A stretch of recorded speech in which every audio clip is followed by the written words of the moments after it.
नमस्कार विद्यार्थियों, मैं सिंहूराम, सहायक आचार्य हिंदी, राजकीय महाविद्यालय पटरू द्वारा।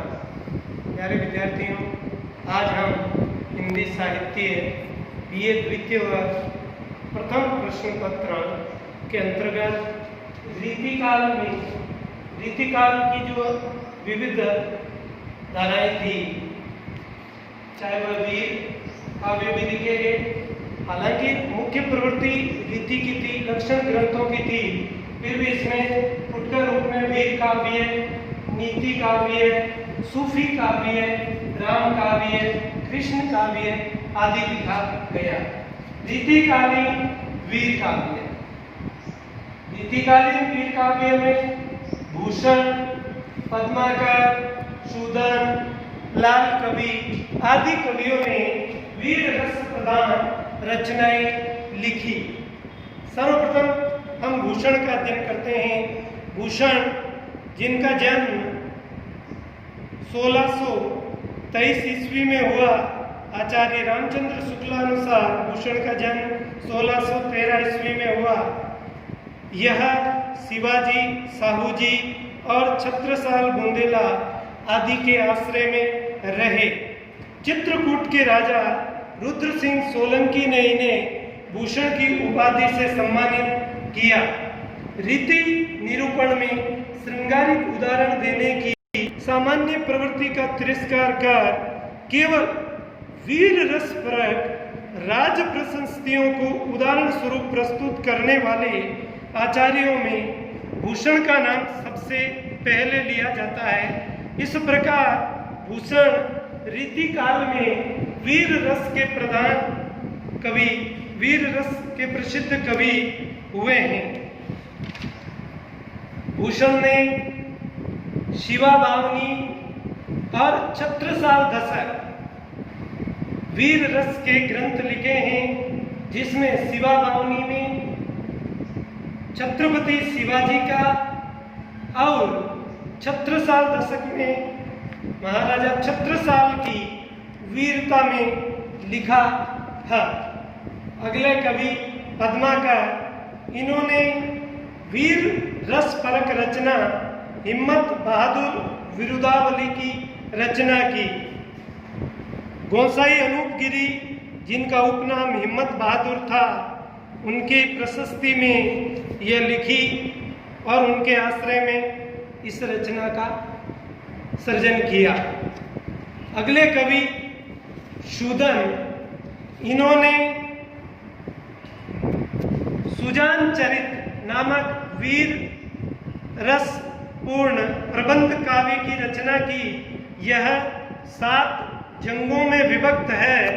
इसमें भरतपुर महाराजा बदन सिंह के पुत्र सुजान सिंह उर्फ सूरजमल, इनकी वीरता का बखान है। सुजान सिंह के पराक्रमपूर्ण चरित्र का वर्णन किया गया है। अगले कवि लाल कवि गोरेलाल पुरोहित इनका पूरा नाम था और इन्होंने छत्र प्रकाश नामक वीर रसपूर्ण काव्य की रचना की। महाराजा छत्रसाल की कीर्ति की गाथा यह वीर काव्य है और प्रबंध काव्य है। अगला रीतिकालीन नीति काव्य है। रीतिकालीन नीति काव्यकारों में वृंद, जिन्होंने सतसई की रचना की, गिरधर कविरा, इनकी कुंडलियां, और दीनदयाल गिरी, इन्होंने अन्योक्ति कल्पद्रुम की रचना की थी। वृंद मेड़ता के रहने वाले थे और औरंगजेब के दरबारी कवि महाराजा राज सिंह के दरबारी कवि व गुरु थे। इन्होंने 1704 ईस्वी में वृंद सतसई की रचना की। इसमें नीति के 700 दोहे हैं। इनके नीति के दोहे बड़े प्रसिद्ध हैं। उदाहरण स्वरूप एक दोहा, भले बुरे सब एक सम, जो लो बोलत नाही, जान परत है काक पिक, ऋतु बसंत के माही। बहुत ही सरस और सुंदर नीति के इनके दोहे हैं। जैसे एक अन्य दोहा, फीकी पे नीकी लगे कई समय विचारी, सबको मन हर्षित करे ज्यों विवाह में गारी। अगले कवि गिरधर कविराय, इनकी नीति की कुंडलियां गांव-गांव में प्रसिद्ध हैं और इनकी कुंडलियों में साईं शब्द आता है।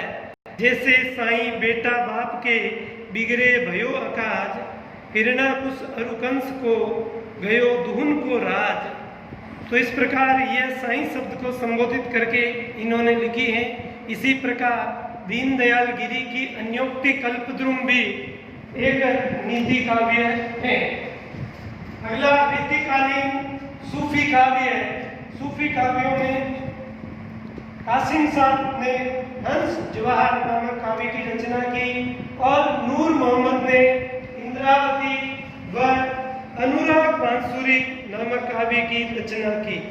कासिम शाह द्वारा रचित हंस जवाहर, जिसकी रचना 1736 ईस्वी में हुई और इस काव्य का दुखमय अंत होता है। नूर मोहम्मद ने इंद्रावती की रचना 1744 ईस्वी में की और अनुराग बांसुरी की रचना 1764 ईस्वी में की। रीतिकाल में रचित राम काव्य, जिसमें सेनापति द्वारा रचित कवित रत्नाकर, लालदास द्वारा रचित अवध विलास और विश्वनाथ सिंह जो रीवा के महाराजा थे, इन्होंने आनंद रघुनंदन नामक नाटक की रचना की। इसके अलावा रामायण गीता, आनंद रामायण, इनकी भी रचना विश्वनाथ सिंह ने की थी। रीतिकालीन कृष्ण काव्य, इसमें गुमान मिश्र ने कृष्ण चंद्रिका नामक प्रबंध काव्य की रचना की। कृष्ण चंद्रिका की रचना 1781 ईस्वी में हुई। दूसरे कवि हैं ब्रजवासी दास, इन्होंने ब्रज भाषा में ब्रज विलास नामक काव्य की रचना की। और तीसरे कवि हैं मंचित, इन्होंने अवधी भाषा में कृष्णायन की रचना की। अब रीतिकालीन प्रबंध काव्य है। एक बात आप विशेष ध्यान रखें कि रीतिकालीन जो काव्य था उसका मुख्य रूप मुक्त काव्य रचा गया। हालांकि कुछ प्रबंध काव्य भी लिखे गए, लेकिन मुख्य रूप से मुक्त ही लिखे गए थे। प्रमुख प्रबंध काव्यों में लाल कवि का छत्र प्रकाश, सूदन का सुजान चरित जो वीर काव्य है, ग्वाल का हमीर हट, यह भी वीर काव्य है, और पद्माकर का हिम्मत बहादुर वीरकाव्य। तो यह रीतिकाल के प्रमुख प्रबंध काव्य हो गए।